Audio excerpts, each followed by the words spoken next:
Hello, you're tuning into Uni Tunes, the show where we seek to showcase the sounds of Australian music. I'm Fynn, and today I'm stoked to be chatting to Tayla.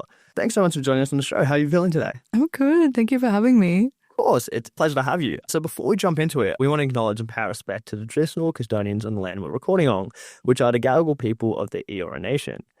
Now, Taylor is an artist who uses music as a personal form of exploration, offering an intimate glimpse into her inner world. Her songs are a connection to her past, a storytelling journey that is for anyone seeking solace, reflection, or simply a space to lose themselves in sound. Before we talk about all that, shall we run through some rapid-fire questions? Let's do it. Let's do it. All right, firstly, how do you explain your sound in 3 words? Moody, ethereal, reflective. Nice. I love how you just had that ready. You're on a desert island and you can only listen to 3 artists for the rest of your life. Who would they be? Karambin, John Hopkins, and Logan Bowden. Awesome. Those are great options. So what's one album that you just can't get enough of lately? Alasala. Nice. What's your unpopular opinion about music? The 1975 are actually quite great.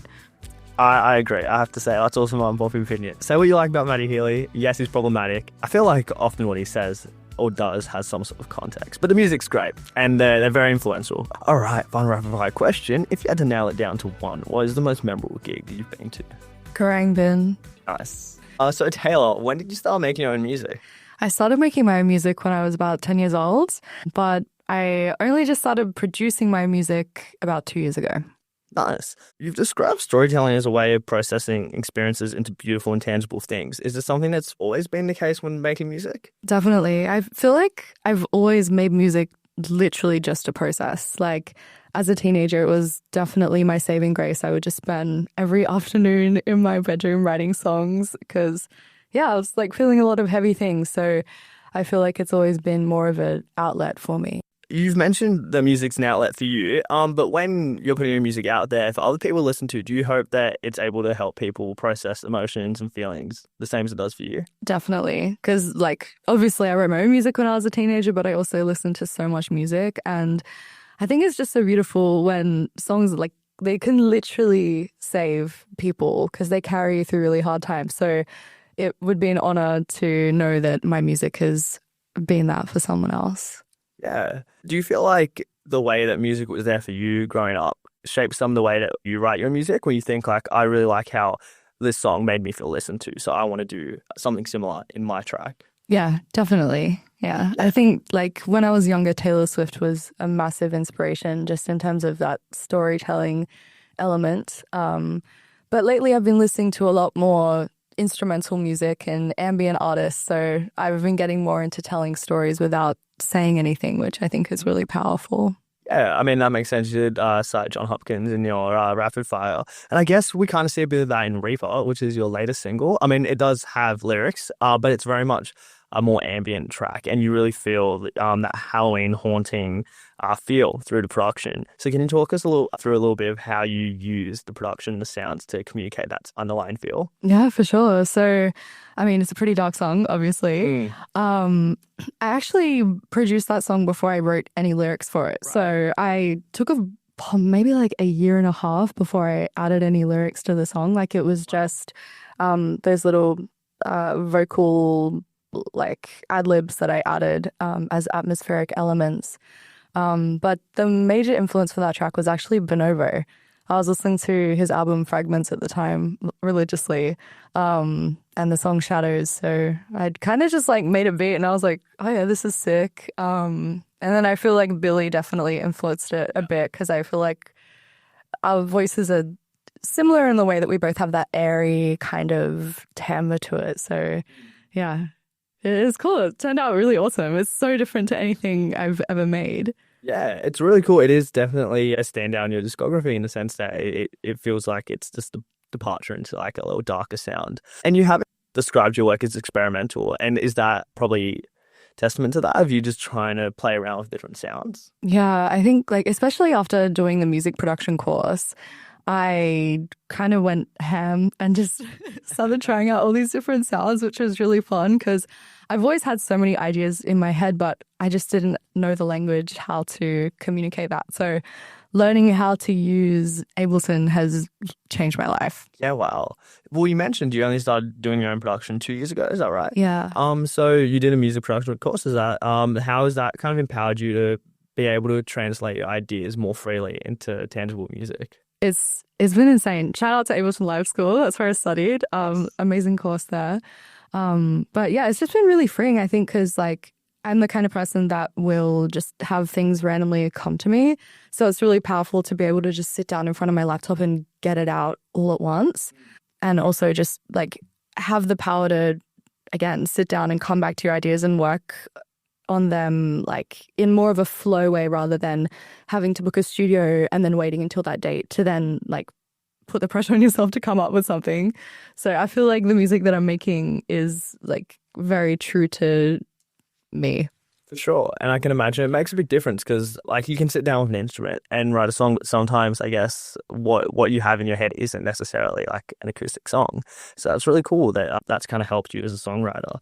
And that genre exploration is something that you're no stranger to because you also released a song called Break with Niche, which has more of a garage feel, I would say. So how'd that collaboration come about with that sound? We actually met through live school. Wow. Yeah, so we were in the same class. We didn't talk much in the course actually because we were both just so focused, heads down, making music. Locked in. But afterwards we ended up playing a gig together and then we just kind of hit it off and started working on music and that's how Break came about. Yeah, nice. It's a really cool song. You do quite a bit of electronic sounds in your music. So was that something that was that a mutual place you were both coming from when creating that song? Yeah, so I actually wasn't aware of the UK garage scene until I met Nick through live school. So it opened me up to this whole new world of music. And I love it because it's kind of like, it's electronic music, but it's bouncy and it's fun.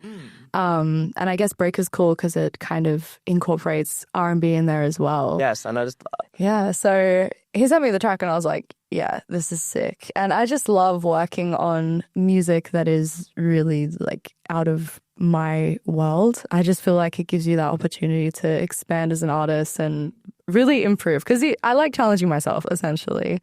So yeah, it was really fun to do something a bit different. And that's really obvious when listening to your music because there's no real two songs in a discography that sound the same. Like everything is different and it's really cool. I mean, obviously there's a cohesiveness, but there is like this real experimentation that's happening. And then I'd love to talk about your more synth pop song, Run, which I mentioned is a track I really enjoy. So the song balances an upbeat boppiness with some really vulnerable lyrics. So how do you intend to use that kind of dichotomy in the track? Yeah, so I was actually like really nervous to show people the track when Joel and I first made it. So Joel, he is a producer that I worked on a bunch of songs with. So like Run, Don't Get Too Close. And I think like making the track more boppy was definitely intentional. Obviously, like you said, the lyrical content is so heavy. So I wanted it to be like almost like a little bit of a satire, like I've been lonely because I was just getting so sick of complaining about the same thing in my head. I'm like, I'm lonely, I'm lonely, I'm lonely. Like, whatever. I'll just write a song and whine about it and make it sound fun. Yeah. That's great. I kind of like that sort of satirical nature of it because, yeah, sometimes you do just find yourself trapped in a loop. You're like, this thing's really bothering me. Am I going to do anything about it? Probably not. Can I keep complaining to my friends about it? No. So putting in a song does sound like a great outlet. Do you often find that's the case when you write music that you're nervous for people to hear it? Not really, no. I think it definitely depends on the song. I think for Run especially, there was that one line where it's like, Tayla, you're better off dead. So I did have a couple of friends message me after. They were like, hey, are you okay? I was like, I'm fine. It's in the song now. Like, we've dealt with it.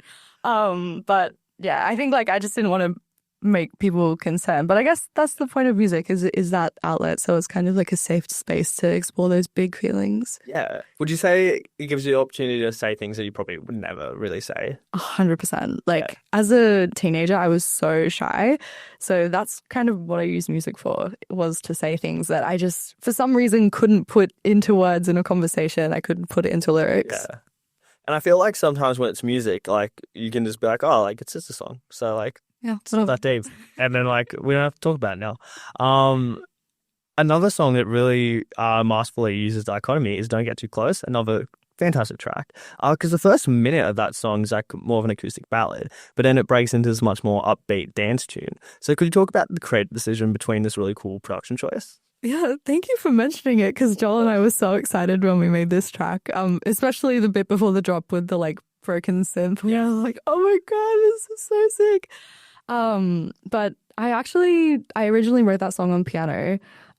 So we produced it as a dance track. Well, we ended up producing it as a dance track. And then Joel actually came up with the idea to do the whole acoustic thing at the start. Like he was just working on it one afternoon and he sent it to me. He was like, hey, let me know if you like this. And I was like, oh my God, this is beautiful. Like I still think that I should do a whole version of Don't Get Too Close, but like for acoustic with that vibe. Yeah.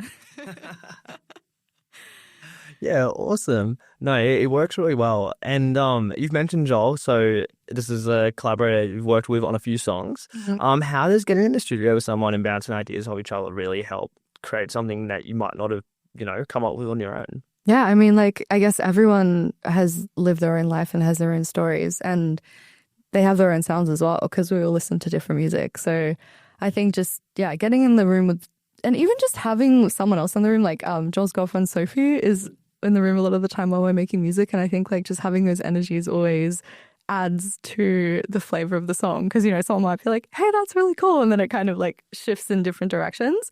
And yeah, Joel, he listens to like a lot of like Massive Attack and that kind of style music. So I think like his genres are a bit darker and I'm a little bit lighter. So it's cool to like have that light and shade and come together. And I feel like we've really nailed like meeting in the middle with the songs that we've made. I definitely feel like with collaboration, you get to a point you're like, wow, like I never would have gone to this product on my own because just drawing a fresh perspectives. It really helps you create something that's fresh and new.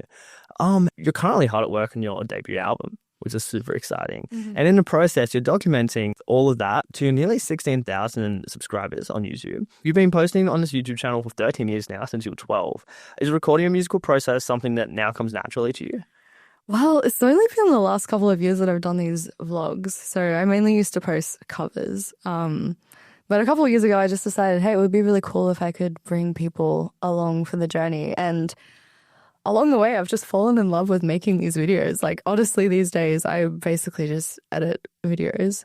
I'm editing videos for the album stuff as well. So, like, the making music part is kind of done. But yeah, I've just fallen in love with documenting it. And I think, like, combining film and music is like a whole other level of creativity that I'm having so much fun tapping into. Nice. Well, it is a whole different art form matching the videos to the music. And you've hinted that, there's more videos on the way with the album. So when you're making or editing video, whether it's a vlog or a music video, how does it help tell stories in that kind of additional way? Yeah, it certainly does. I think, like, obviously you can say more in the videos. And I think just like showing the process of how the songs came about, like giving them that context. And obviously, like, I do the vlog style stuff as well. So potentially things that I'm talking about in my videos will turn into future songs. And I think, like, just from my personal experience following people's journeys on YouTube, it's always so special to witness that. So I'm excited to be sharing myself. Like, I feel like it just allows me to give people a bit more of Tayla. Yeah, and that's what people want. I'm glad. I hope so.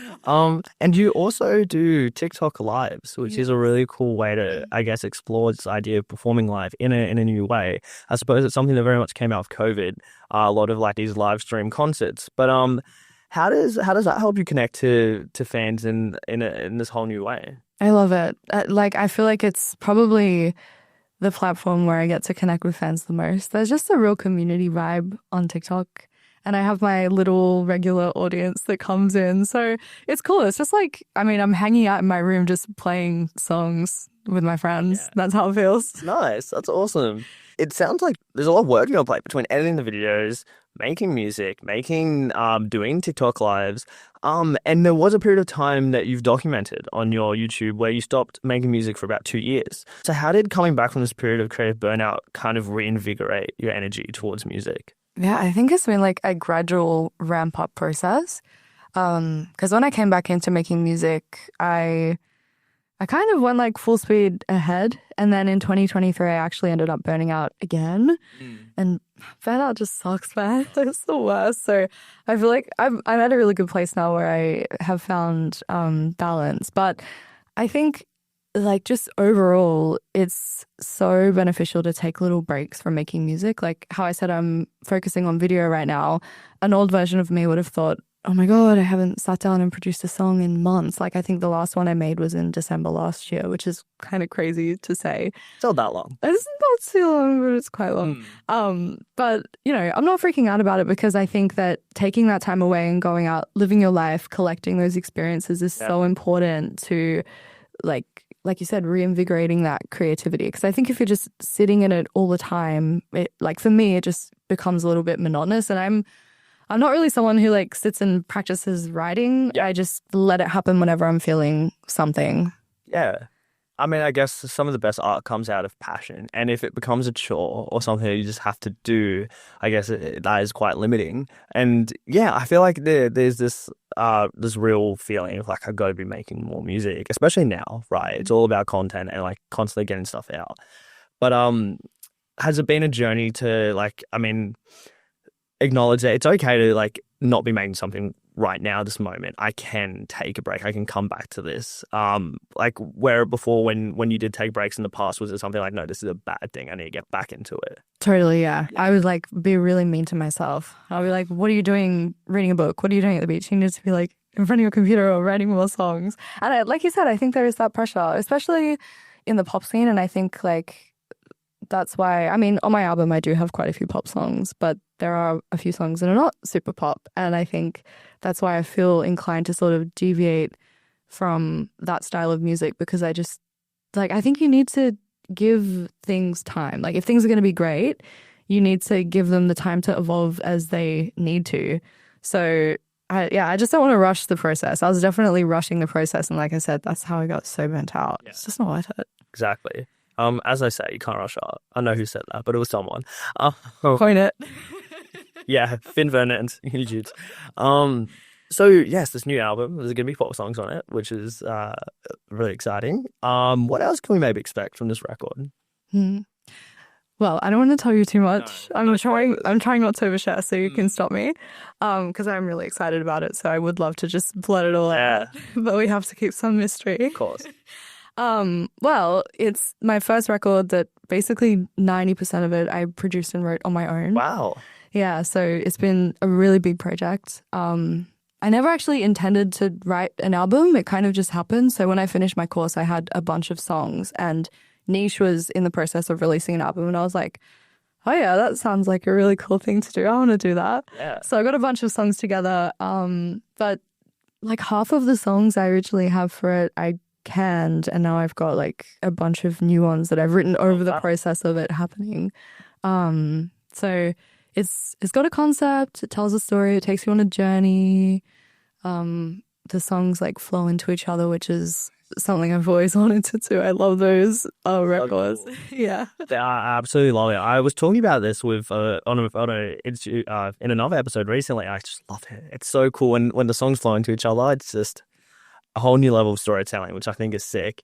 And that's exciting. I love a concept album. I love when there's a story to tell. I mean, all of your music tells a story, so I'm excited to see what you can do in like a more long form kind of medium.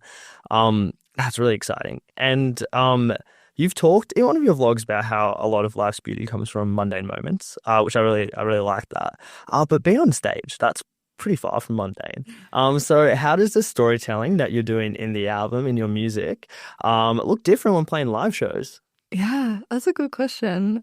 I've been playing a lot of acoustic shows lately, which I think I love doing acoustic shows because it gives you a chance to take a break and actually tell the story. And I think like a lot of the songs on this album, they have stories behind them because all of them are written inspired by intense experiences. So it's been exciting to have an opportunity to tell that story. But once the full thing is out, I'm really excited to get the band together and do like a proper electronic show because it will definitely require that.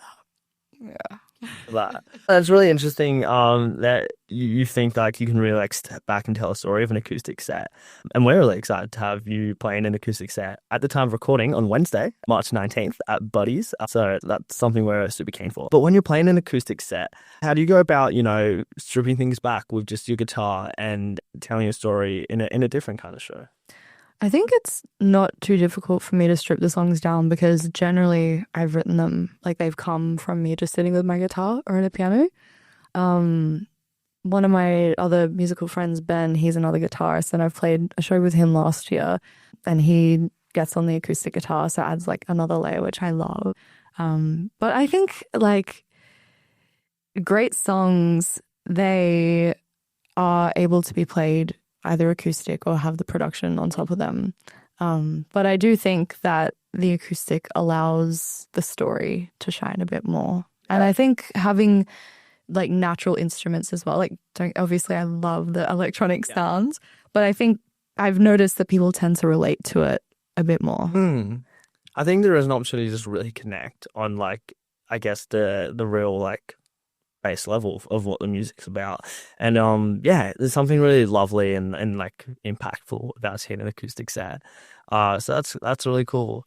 And then when you are playing with your band, how do you go? Because like we said, there's pop songs, there's some more electronic leaning songs. So how do you go about working with your band to translate that into the live setting? So I have an amazing band. Mitch, he does like all of our sound stuff and he set up all the backing tracks in Ableton. So basically we play everything live besides just extra atmospheric stuff. Or obviously if we don't have someone for a particular instrument. But they're amazing because they all interchange. Like both Mitch and Joel play bass and guitar, and Mitch does keys and Tom's on the drums. And he has the sample pad as well. So we have the electronic sounds, and if we have any like samples that need to be triggered, he can do that. So like they're kind of all rounders, and then I play guitar and keys as well, so if I need to jump on, like I'll do that. All rounder, that's sick. No, awesome. We did talk about Uni Tunes Live at Buddies on Wednesday, a bit of a shameless plug. So I guess I've got to ask you, if anyone listening, what should they expect of I'm sure they'll have tickets, right? What should they expect to see in your set on Wednesday? Well, I'll just be in my feels. Yeah. And then they'll be in their feels, and it'll be a whole thing. Exactly. We'll just have a nice little reflective session together. Lovely. Well, I think that's the perfect way to spend a Wednesday night. I agree. Lovely. Well, Tayla, it's been an absolute pleasure chatting. But before we wrap up, we end all our interviews by asking for 2 songs for our ever-growing Uni Tunes playlist. One that is one of your own songs and one that's from one of your favorite Australian artists. So what are we adding to the playlist? I wish I could give you one of my unreleased songs, but okay. Well, for now, I'll say Reaper.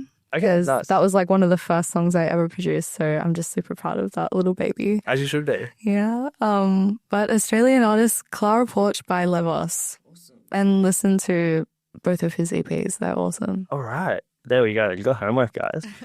Okay, cool. Well, Tayla, before we wrap this up, what can we expect from you in this upcoming year?